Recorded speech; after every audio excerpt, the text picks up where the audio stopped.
जब कोई लड़का छोटे शहर या गांव से एक सपना लेकर इस सपनों के शहर मुंबई में आता है, तब उसके अंदर सिर्फ एक ही चीज की नशा होती है और वो है उसकी सक्सेस।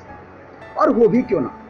जहां तक सुशांत के सक्सेस की बात है तो उनके सपनों में उड़ान तो काफी पहले ही मिल गई थी, जब से उन्होंने सीरियल में काम करना शुरू किया। लेकिन उसमें एक नया पंख तब जुड़ा जब उनके खाते में MS Dhoni the untold story जैसी मूवी आई।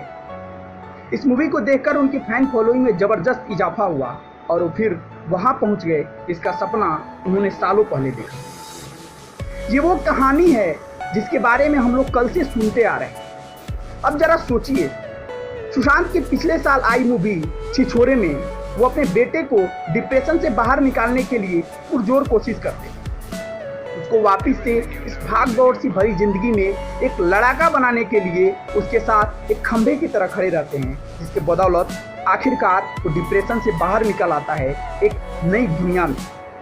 लेकिन वो दुनिया जिसको सुशांत अपने बेटे के लिए उस मूवी में बनाते हैं, वो दुनिया बनाने के लिए पूरी बॉलीवुड इंडस्ट्री में कोई ऐसा खंभा नहीं मिला जिसके कारण सुशांत को भी वो एक दूसरी नई दुनिया मिल पाए, जिससे वो डिप्रेशन से बाहर जिंदा बच सके। हालांकि सुशांत के मौत के बाद बॉलीवुड के कई सेलिब्रिटीज ने खुद पर आरोप तो लगाया कि काश मैं सुशांत के आखिरी समय में उनके साथ होता तो आज सुशांत हमारे बीच होते। लेकिन इन सब के बीच, इन सारी घटनाओं के बीच कुछ ऐसे सवाल हैं जो अपने आप में एक रहस्य बने हुए हैं, जिसके बारे में आपको जानना चाहिए। सुशांत की दोस्त मनवीत ग्रेवाल 15 मई को फांसी पर लटक गई। उनकी एक और दोस्त प्रेक्षा मेहता 26 मई को जान लेती। उनकी सेक्रेटरी दिशा सालिया ने 9 जून को आत्महत्या कर ली और आखिरकार खुद सुशांत ने 14 जून को सुसाइड कर ली।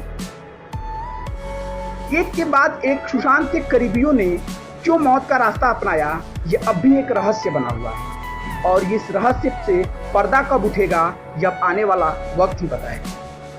खैर, आज आपको एक ट्विटर से एक खबर वायरल हो रही है। सुबह से ट्विटर पर यह खबर ट्रेंड कर रही है, जिसके बारे में आपको जानना चाहिए। ये खबर में सुशांत को कुछ प्रोडक्शन हाउस द्वारा बैन की जाने के बारे में जानकारी दी गई है। इसमें से एक नाम है यशराज फिल्म्स का। यशराज फिल्म्स ने पिछले 6 महीने से करीब 6 महीने से सुशांत को बैन कर दिया था। हालांकि बता दें कि कई फैंस बॉलीवुड पर नेपोटिज्म का भी शिकार और नेपोटिज्म का भी आरोप लगा रहे हैं।